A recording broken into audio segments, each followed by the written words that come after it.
Hey, what's going on, everybody? My name is Monotui, coach of the Tampa Bay Rays, and this week we are going up against Rob Jr. for Season 7 of the NPL. This is going to be Week 1 of the National Pokeball League, and I am very excited to get it started. We actually ended up facing Rob Jr. last season of NPL Minors in the finals. He ended up beating us, so we are looking for a little bit of revenge there. Like I said, rematch going to be very exciting. To get into a little bit of detail into what our team is, I would recommend that you guys check out the draft recap that I uploaded a little while ago. It'll be on my channel. It'll explain all of my picks, what I drafted, why I drafted it, my Z user being Mimikyu, and things like that. So again, definitely check that out if you've not done so already. As well as check out Rob Jr. in the description below if you've not done so already. He's a cool guy. But regardless, let us just get into the team that Rob Jr. has, or his roster rather.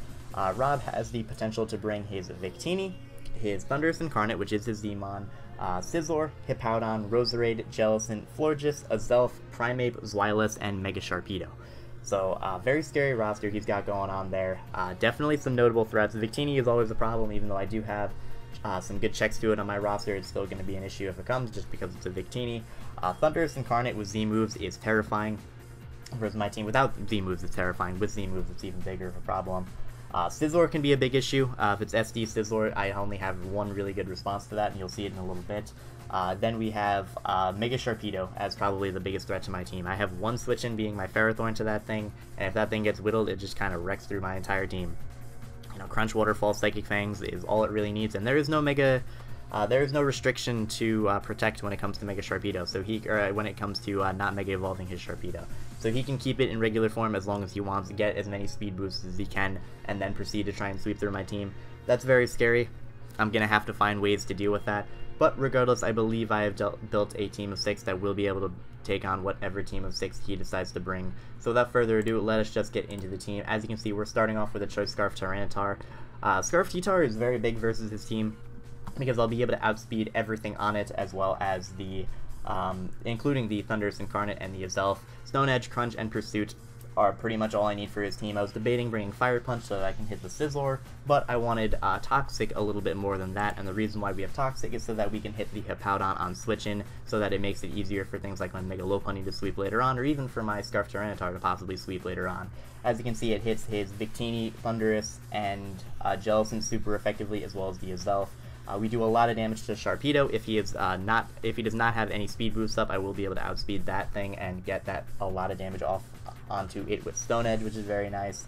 I can Pursuit Trap things like the Victini, as well as possibly the Jellicent, though Jellicent is less likely. Pursuit Trapping the Victini will be made relatively easy by this Tyranitar. There isn't too much detail to go into. With Jolly Max Speed, again, I do outspeed Azelf by 1 point, which is really nice. Hopefully I'll be able to land a Toxic off onto that Hippowdon, because that'll make life easy for my Lopunny as well as my Mimikyu, which we'll get into a little bit. But regardless, Choice Scarf Tyranitar. Also, in case you're unaware with how Gen 7 mechanics work, because Tyranitar is a Dark type, he will not be able to Thunder Wave me with his Prankster Thundurus, which is really nice. So this makes it a very, very good check to that Thundurus, which is one of the biggest threats to my team. As you can see, like a +2 Thundurus with All-Out Pummeling or with Gigavolt Havoc is a very big threat to my team. So hopefully this Tyranitar will be able to mitigate that. Regardless, let us now move on to the next Pokemon on our team, and that is going to be Mega Lopunny. So we got High Jump Kick, Return, Quick Attack, and Toxic. We have Toxic for the same reason that we have Toxic on Tyranitar, and that is to whittle down the one good check that he has to this Lopunny, and his one good check is going to be his Hippowdon. He could be bringing like a physically defensive Scizor, but if he's physically defensive rather than Swords Dance or Banded, it's much less of a threat to my team. And with the speed tiers that he has on his team, with his fastest thing being Azelf, which he's definitely not bringing max speed, I'll actually be able to do quite a bit of damage to this Lopunny. I know how Rob builds. He's definitely not going to bring like max speed Timid on his Azelf. I probably should be running the extra speed in order to hit that, but I actually really like this amount of HP so that I can take on hits from the Mega Sharpedo a little bit better, as well as the Scizor. This much HP means that a +2 Scizor may not be able to knock me out depending on its item, which is really useful. And again, since I'm being Adamant, I can just hit his team really, really hard. His only good switch into Adamant High Jump Kick is going to be that Hippowdon. Like, Scizor doesn't want to take Adamant High Jump Kick. Hippowdon's the only real good one, aside from obviously Florges, but Adamant Return 2 KOs that thing after hazards. So Hippowdon can switch into me, but I will be able to hit that thing with a Toxic if it does, and then if I'm able to whittle it down, I will just be able to clean sweep through his team with Mega Lopunny. We have Quick Attack over Fake Out, and we're not running Fake Out this week just because he has that Mega Sharpedo. Like I've said, he can protect with it, get his speed boost, and then Mega Evolve and hit me. So if I have Fake Out, it's obviously useless versus it. So we have Quick Attack there, just so that we can hit it for some damage no matter how many speed boosts he has up. But that's going to be a Mega Lopunny, obviously very big threat versus this team, as it tends to be. Okos or 2-KOs, pretty much all of it except for that Hippowdon. Next up, we are going to be going over our Gliscor, and I needed to switch into that Scizor. Very big threat to my team. So we have this physically defensive Gliscor with a little bit of speed, Earthquake, Fire Fang, Taunt, and Roost. A little bit of speed on there is just in case he wants to speed creep me with anything. I am able to outspeed an Adamant Max Speed Scizor, which is very important. I'll be able to outspeed pretty much any variant of Jellicent unless he's running Timid with a lot of speed, which is really cool. Because we're physically offensive, we actually can take on the Mega Sharpedo relatively well. Adamant Waterfall is a roll to 2-KO me. Jolly Waterfall does not 2-KO me, which is very nice. He could be running, obviously, the Strong Jaw boosted Ice Fang, but if he's running Ice, I expect him to bring Waterfall, Crunch, and Psychic Fangs. He could have Hidden Power Fire over Psychic Fangs, but he pretty much needs Dual Stab. And I feel like he would want Psychic Fangs just in order to hit my Mega Lopunny super effectively and knock it out, because Waterfall does not. If he has Hidden Power Fire doesn't do that much more to Ferrothorn than Crunch, and I could be Akaberry, so I feel like he'd just be Crunch. Regardless, if he does not have Ice Fang, he will not be able to do too much damage to my Gliscor, and I can potentially deal with it, but Gliscor is not just there for the Mega Sharpedo. The Gliscor is largely there to stop Thundurus from spamming Volt Switch as well as Thunderbolt, and the biggest reason that it is there is so that it can stop that Scizor. I can beat any variant of offensive Scizor unless he is SD Natural Gift Ice, which I don't really expect him to do because he has limited move slots on his Scizor. Fire Fang will be able to 2-KO any variant of offensive Scizor. If he's fully Fizz-Def, he'll be able to take it, but I can taunt him, stop him from roosting, and beat him anyway, and again, if it's defensive, it's not that big of a threat to my team. He also has, obviously, the Florges, which I can taunt, stop that thing from wishing, and then just spam, or Synthesis and just taunt it, stop it from recovering, and beat it down. I can beat the Primeape 1v1. It obviously does get Ice Punch, however, even Banded Ice Punch does not Oko Gliscor, and I'll be able to do some good damage to it, and I'm not really expecting Primeape to come, just because if it's locked into close combat, that allows my Mimikyu to come in and be a threat. And also, Taunt is big because it can possibly shut down the Hippowdon from being able to set up rocks, which can be really nice because I'm physically defensive. Ice Fang won't be able to 2-KO Gliscor from Hippowdon, so I'll be able to taunt it, spam Earthquake, get some damage off onto it, beat it 1v1, which is really nice. And yeah, that's going to be our Gliscor, so let us now move on to the next member of our team. We have Reuniclus here. As you can see, we have Psyshock, Hidden Power Fire, Toxic, and Recover, with mostly invested in special defense with a little bit in physical defense.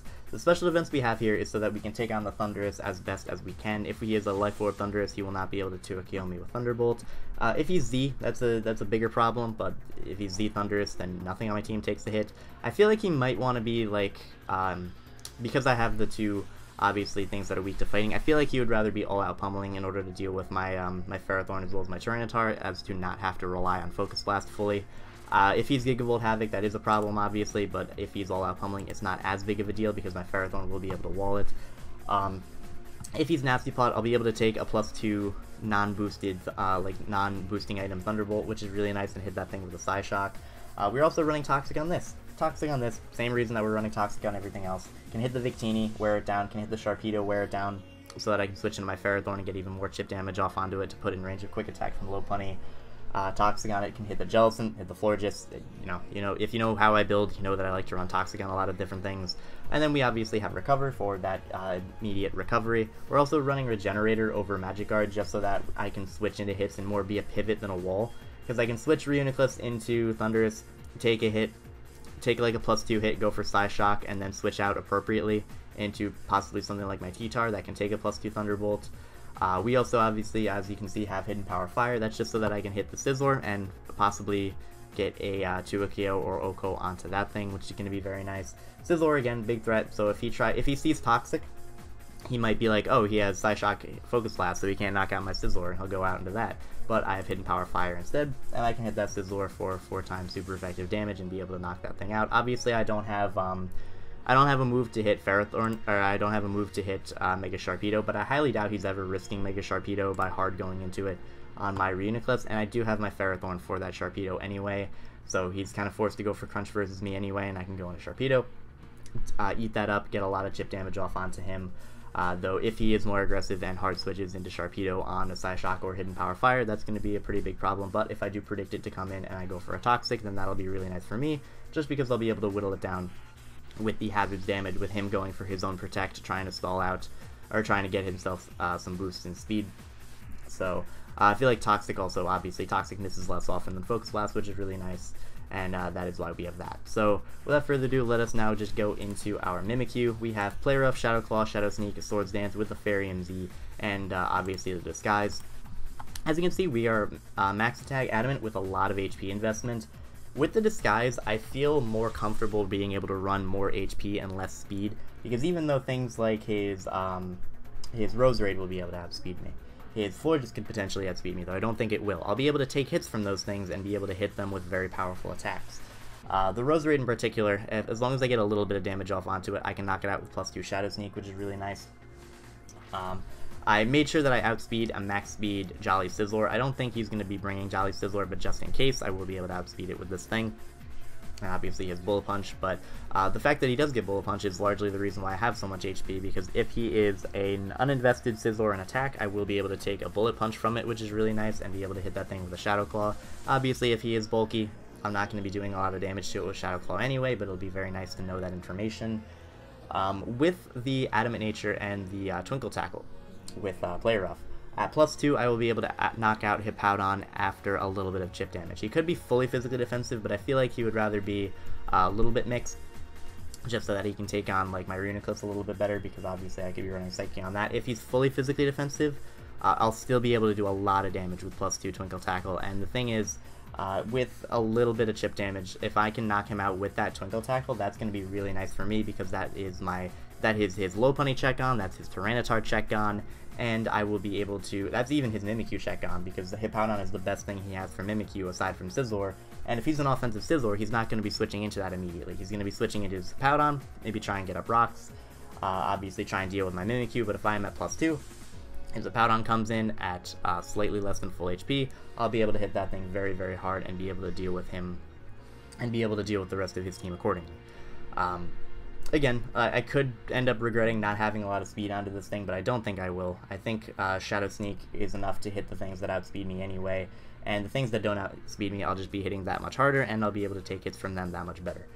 So that's going to be our Mimikyu. Now we are going to move into our next Pokemon, which is going to be our Ferrothorn. This EV spread we'll get into first. This is so that I can take 2 of anything that Mega Sharpedo wants to do. If it's mixed with Hidden Power Fire, I'll be able to take 2 Hidden Power Fires. If it is Adamant with Crunch, I'll be able to take 2 Crunches. From full health anyway. And then with the Rocking Helmet, I'll be able to get a lot of chip damage off onto that Sharpedo. And if he hits me twice with contact moves, then that means that I will be able to pick it off with Quick Attack much, much easier from my Mega Lopunny, especially if I'm able to get up some hazards. Ferrothorn, outside of just being able to wall the Mega Sharpedo, also can potentially take a hit from the Thunderous Incarnate. I do take a Focus Blast. I don't take an all-out pummeling, but hopefully I won't have to. I can take a hit from the Sizzler if I need to. I can take a hit from the Hippowdon, try setting up hazards versus that thing. I don't hit the Florges too hard, but I do take a Hidden Power Fire from it and can set up hazards versus it or knock it off. I can take a close combat from the Primeape if needed. I can take on the Zweilous if he decides to bring that for some reason. But basically, Ferrothorn's job, the biggest job it has is to switch into the Sharpedo. That is 100% its biggest job. It's the only thing that can do that on my roster.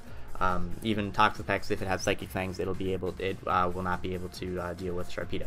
So this thing, main job, deal with Sharpedo. Other job, get up hazards if possible. Preferably both. Preferably a Stealth Rock and a Spike. If it can only get up one, then that's okay. But I would very much like to get up both my hazards so that every time he switches something in, it'll be taking even more chip damage. Especially because his removal is not the best. His only hazard removal on his team is regular Sizzler. Which, again, if it's a defog utility Sizzler, it's not nearly as big of a threat to my team. So, that is going to be our Ferrothorn, and that is going to be our team. Thank you guys very much for watching. I hope you all enjoyed. Let me know what you think of the team in the comment section below. And with that being said, I will see you guys in the match, which will be uploaded tomorrow. Very excited to get this season started. And, yeah, I'll see you guys then.